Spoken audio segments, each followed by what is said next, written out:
Antony Blinken in Kyiv. 14th of May is the day of remembrance of Ukrainians who saved Jewish during the Second World War. Europe is discussing could it actually down Russian war drones and missiles headed at Ukraine for Ukraine. These are the themes for today's wrap-up on UATV English, breaking hard truth in easy terms for the whole free world directly from Ukraine. Secretary of State, United States, Antony Blinken arrived to Kyiv this morning on an unannounced visit for obvious reasons to reassure a previously announced aim. Ukrainians are reassured of continued U.S. support and arms flow as Russia continues its attacks at the northeastern Kharkiv region. This is the fourth visit of the Secretary of United States to Kyiv since the start of the Russian invasion in February 2022. Blinken arrived overnight, train from Poland. He met with the Ukrainian president, of course. The discussion was very concrete and right to the point. UATV English puts main points of this discussion for you here.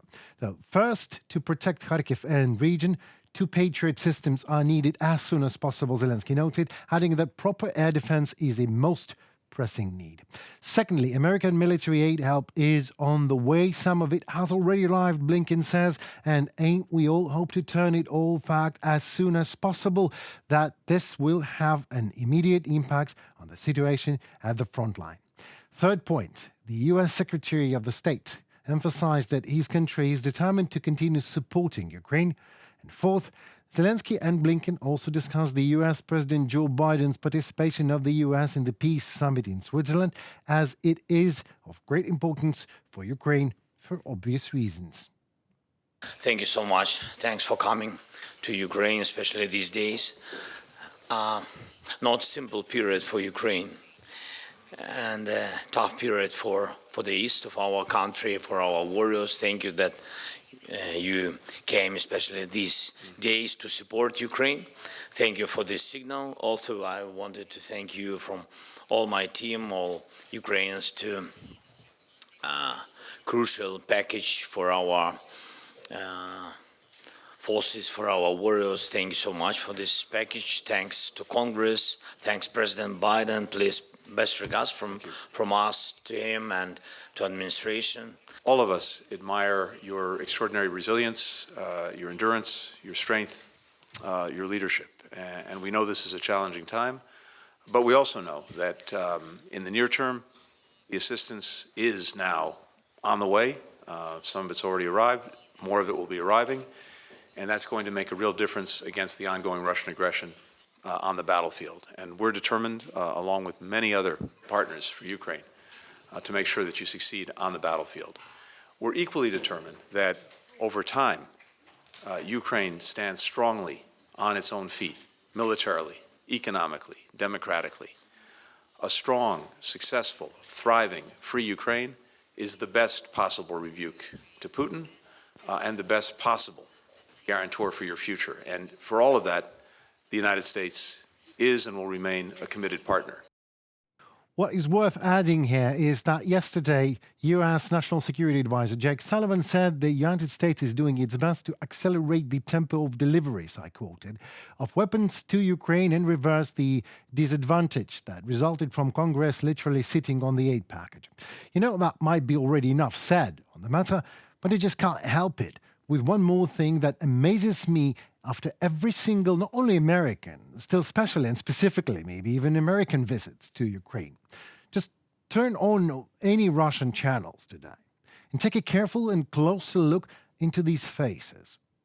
All this sweating and swearing and saliva and body fluids is squeezed out of these guys as soon as any senior U.S. official arrives to Ukraine. It's a black Russian mass, no less, on Russian propaganda TV. These guys blast into hysteria, delusional threats of nuclear ashes, savoring literally how they will blow the whole planet up to save Mother Russia and Father Putin and grandfathers Lenin and Stalin just for sake of company, I suppose. So, I mean, these are the same very guys who were doing their worst to make the world and themselves believe that their second-in-the-world army is unbeatable, and Putin just needs to snap fingers and his tanks would just spawn in Kyiv or New York or the moon, for God's sake, because gravity is 6 times less there on the moon, so smart Russians have to spend 6 times less on the gas, right? I mean, that is literally the level of argumentation. Well, my question is, if you Russians are so powerful, as you say, and can conquer universe on your outdated Soviet-era machines commanded by an outdated indicted Soviet Tsar who, in a seizure of a bloody rampage, is trying to kill as many people as he can before he himself finally dies. If you are so right and we are so wrong, why are you so loud? What's to worry about that neurotically? But I guess we all know the answer. And thanks to Mr. Blinken's visit in particular and the United States and world's aid in general, we will soon deliver this answer right onto Putin's occupying army in the most comprehensive of ways. We'll hand them their own heads.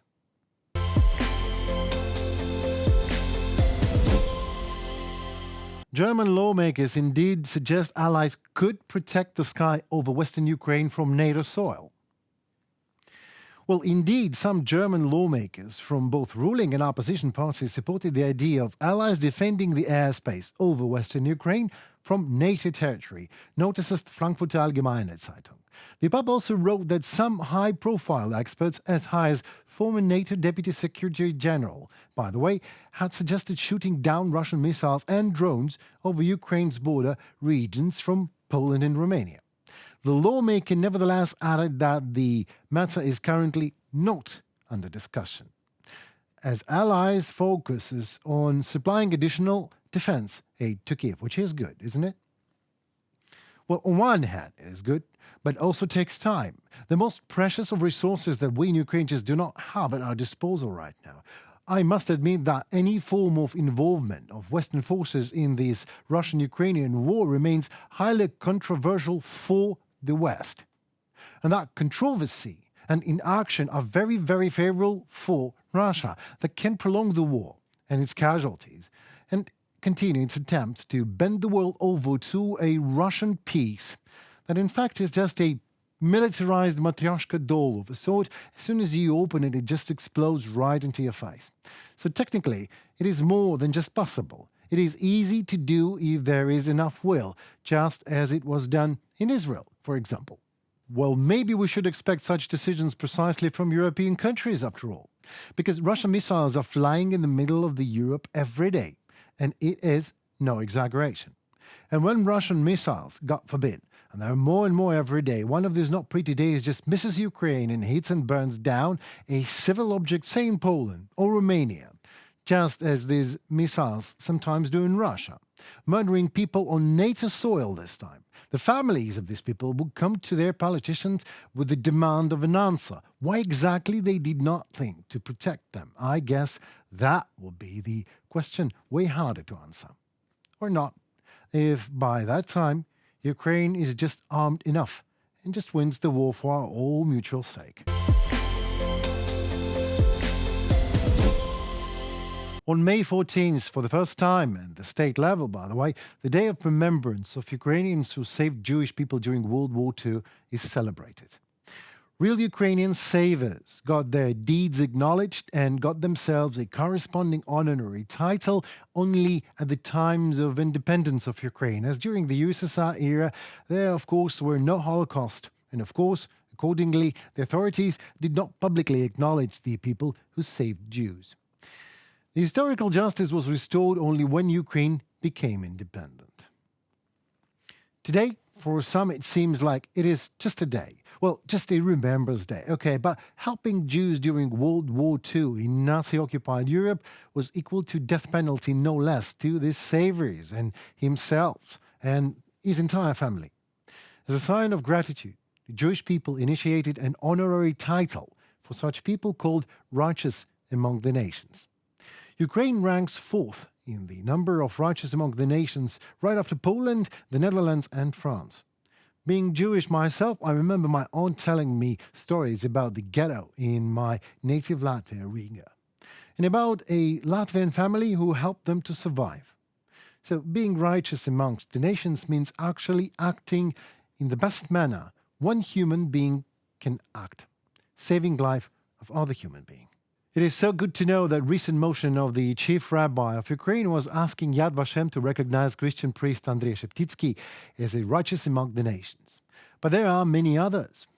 We remember them all with great warmth and gratitude in our souls. And in easy terms, today we celebrate those who proved a human being actually can sometimes do truly divine things. Thank you, dear Ukrainians, from the bottom of my Jewish heart. Well, that's all, folks. I must say my goodbyes. However, more to come. For news on Ukraine, please choose UATV English. Done for the whole free world, directly from Ukraine. Hard truth, in easy terms, I hope, already tomorrow. Like, share, subscribe, and comment. Your opinion matters. Trust me on that. Help Ukrainian voice to be heard worldwide. Well, stay tuned and see you very soon.